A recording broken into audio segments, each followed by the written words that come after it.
വണ്ടി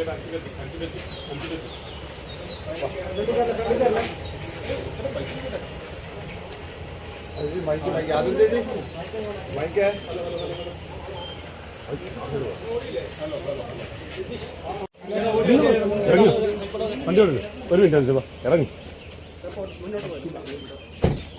hello hello ഒരു minute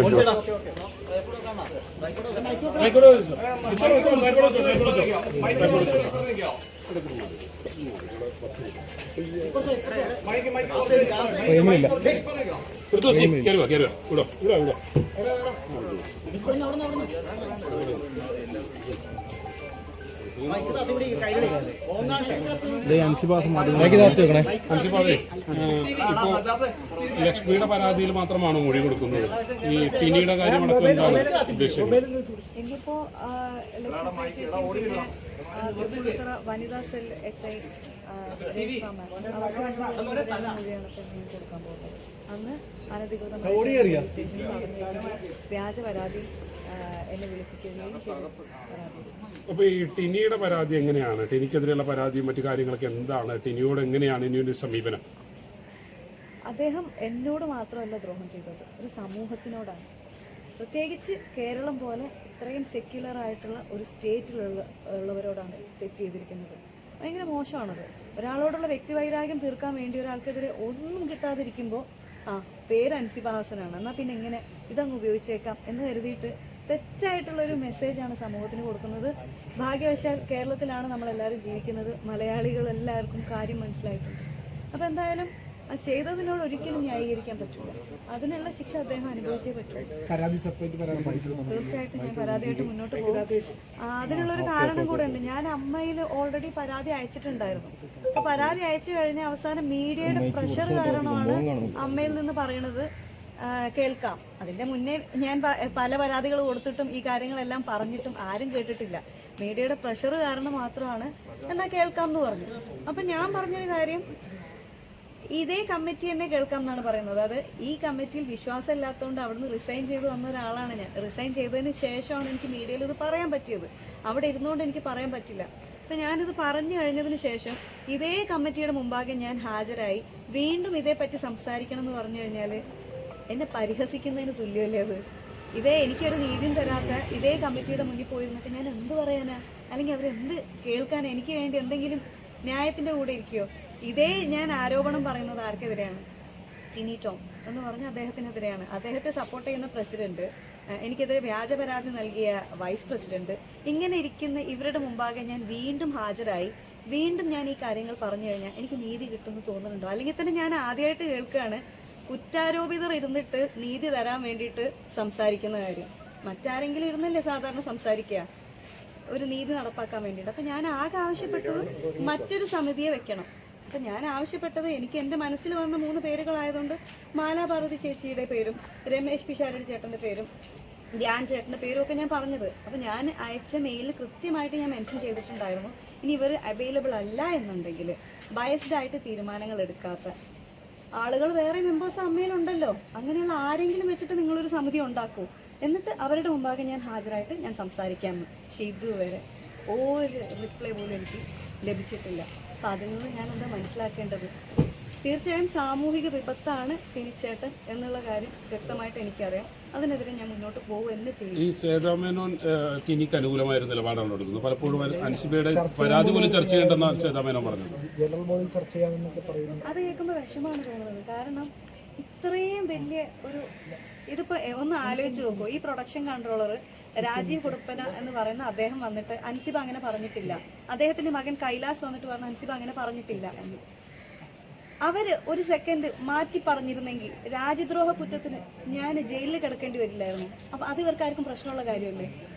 ഇത്രയും വലിയ ക്രിമിനൽ പരിപാടികൾ ഇവരെല്ലാം ചെയ്തു വെച്ചിട്ട് ഞാനിത് സഹിച്ചോളണം എന്ന് പറയുന്നത് എന്ത് ന്യായമെന്ന് എനിക്ക് മനസ്സിലാവുന്നില്ല. അപ്പൊ ഇത് ചെയ്യുന്ന ആളുകൾ ഒരിക്കലും നമ്മുടെ മുന്നിൽ, ഈ സൊസൈറ്റിയുടെ മുന്നിൽ ഞെളിഞ്ഞു നിന്ന് നല്ല ആളുകളാണ് എന്നുള്ളൊരു കപട മുഖത്തോടെ നിൽക്കാൻ പാടില്ല. അവരുടെ ആ കപട മുഖം താഴെ വീഴ് തന്നെ വേണം. പോലീസിൽ കൊടുക്കുന്നുണ്ടോ എന്നുള്ളത് ഇതുവരെ റിപ്ലൈ ഒന്നും വന്നിട്ടില്ല. അപ്പൊ അതുകൊണ്ട് പരാതിയുമായിട്ട് മുന്നോട്ട് പോകാന്ന് വിചാരിക്കുന്നത്. ഇദ്ദേഹമാണ് എൻ്റെ നിയമപരമായിട്ട് പരാതിയായിട്ട് മുന്നോട്ട് പോയിരുന്നു എനിക്കെതിരെ. അതെ അതെ. ഒപ്പം തന്നെ ഈ സാമ്പത്തിക ഇടപാടുകളുണ്ടായത് ഒരു കൈലാഷ് ഒരു മ്യൂസിക് ഷോ നടത്തിയിരുന്നു, 11 ലക്ഷം രൂപ അവിടെ കൊടുത്തിരുന്നു.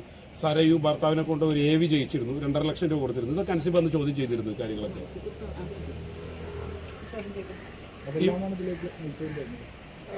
അത്തരം ചോദ്യം ചെയ്യലാണോ ഇത്തരം ഇങ്ങനെയൊരു മറുപടികളുണ്ടായിരുന്നു അവർക്ക്? ഇത് ആദ്യത്തെ ഇഷ്യൂ എന്ന് പറഞ്ഞാൽ ഇപ്പോൾ ഞാനിപ്പോഴാണ് വാട്സപ്പ് ചാറ്റ് എടുത്ത് നോക്കിയത്. അതായത് ജനുവരി 12-ന് പ്രസിഡന്റ് നമ്മുടെ EC വാട്സപ്പ് ഗ്രൂപ്പിൽ മെസ്സേജ് ഇട്ടിട്ടുണ്ട്. ടൈറ്റിൽ സ്പോൺസർഷിപ്പ് ടെമ്പിൾ വരുന്നതിൻ്റെ ഡിസിഷൻ എന്താണ് എടുക്കുന്നത് എന്ന് ചോദിച്ചിട്ട്. അപ്പോൾ അതിൻ്റെ മുന്നേ ഇതിൻ്റെ ചർച്ചകൾ നടന്നിട്ടുണ്ട്. അപ്പോൾ ആ സമയത്താണ് ഞാനിങ്ങനെ വ്യക്തിപരമായിട്ട് ഞാൻ പറഞ്ഞത്, ഇതൊരു ധാർമ്മികതയുടെ പേരിൽ പറയുന്നതാണ്, ഇത് ചെയ്യരുത്. ഒരു വളരെ സെക്യുലറായിട്ട് നിൽക്കുന്ന ഒരു സ്ഥാപനമാണ്. അപ്പോൾ നമുക്ക് ടെമ്പിൾ വേണ്ട, മോസ്ക് വേണ്ട, ചർച്ച് വേണ്ട, അല്ലെങ്കിൽ നാളെ പാർട്ടികൾ വരും, ഇതൊന്നും വേണ്ട. ഇതൊന്നും ഇല്ലാതെ തന്നെ 32 വർഷം നടന്നു പോയൊരു ചരിത്രം അമ്മയ്ക്കുണ്ട് എന്നിരിക്കെ ഇപ്പോഴും സ്പോൺസേഴ്സിനെ കിട്ടാൻ ബുദ്ധിമുട്ടുള്ളൊരു സംഘടനയൊന്നും അല്ല. എക്സിക്യൂട്ടീവിൽ അൻസിബയ്ക്ക് മാത്രമായിരുന്നു അത്തരത്തിലൊരു വിയോജിപ്പുണ്ടായിരുന്നത്? ഞാൻ അങ്ങനെ ഒരു എന്നിട്ട് ഒരു വോട്ടിംഗ് നടത്തി. വോട്ടിംഗ് നടത്തിയ സമയത്ത് അപ്പം ഞാനിത് പറഞ്ഞു. ഇതിൻ്റെ മുന്നേ വേറെ 1-2 പേര് ചോദിച്ചിരുന്നു, അത് അമ്മ സംഘടന ഒരു സെക്യുലർ സ്ഥാപനമല്ലേ, അപ്പോൾ നമുക്കൊന്നും കൂടെ നോക്കണമോ എന്ന് ചോദിച്ചിട്ടുണ്ടായിരുന്നു. പക്ഷെ ചെയ്യരുത് എന്ന് വേറെ ആരും പറഞ്ഞിട്ടില്ലായിരുന്നു, നോക്കണമോ എന്ന് ചോദിച്ചിട്ടുണ്ടായിരുന്നു.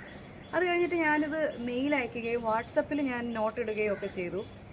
അപ്പോൾ അതിന് ശേഷമാണ് ഞാനിത് ഈ മെയിലൊക്കെ അയച്ചതിന് ശേഷം അമ്മയിൽ തന്നെ മറ്റൊരു മെമ്പർ എന്നെ വിളിച്ചു. പിറ്റേ ദിവസം എന്നെ വിളിച്ച് ചോദിച്ച ടോൺ ഇതാണ്, മോളെ നീ എന്തിനാണ് മോളെ അമ്പലത്തിലൊക്കെ അതിൽ നിൽക്കുന്നത്? ഞാൻ സിനിമയിലൊക്കെ ഇങ്ങനെയുള്ള ഡയലോഗ് കേട്ടിട്ടുള്ളൂ. അപ്പം ഞാൻ ചേച്ചി എന്നെ ഭീഷണിപ്പെടുത്തുകയാണോ? ഞാൻ അമ്പലത്തിലും പള്ളിക്കും ക്രിസ്ത്യൻ ചർച്ചിലും ഒന്നും എതിര് നിൽക്കുന്ന ആളല്ല, എന്നെ അങ്ങനെ വർഗീയവാദിയാക്കാനുള്ള ശ്രമം നടത്തല്ലേ ചേച്ചി എന്ന് പറഞ്ഞു.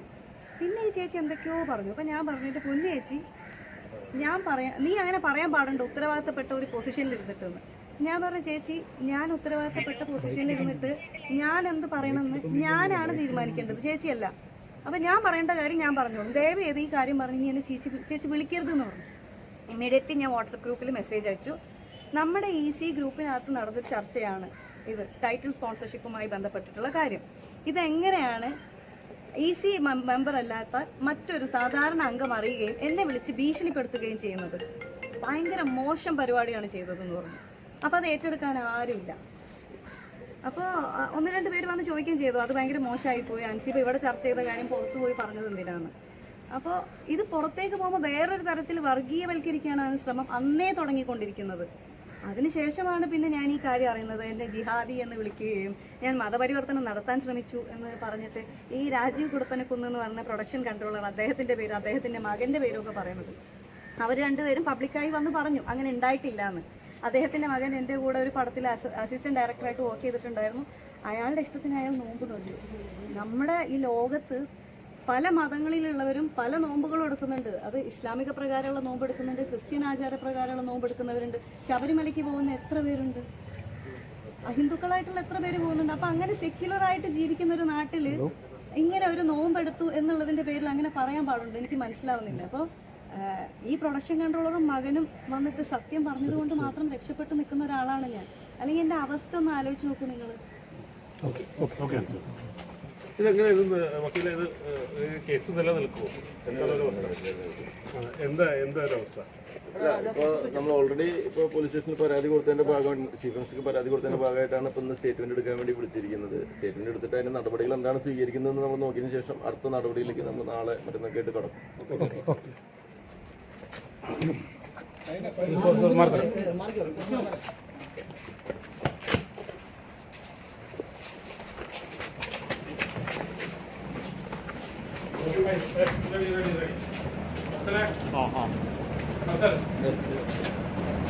Ready.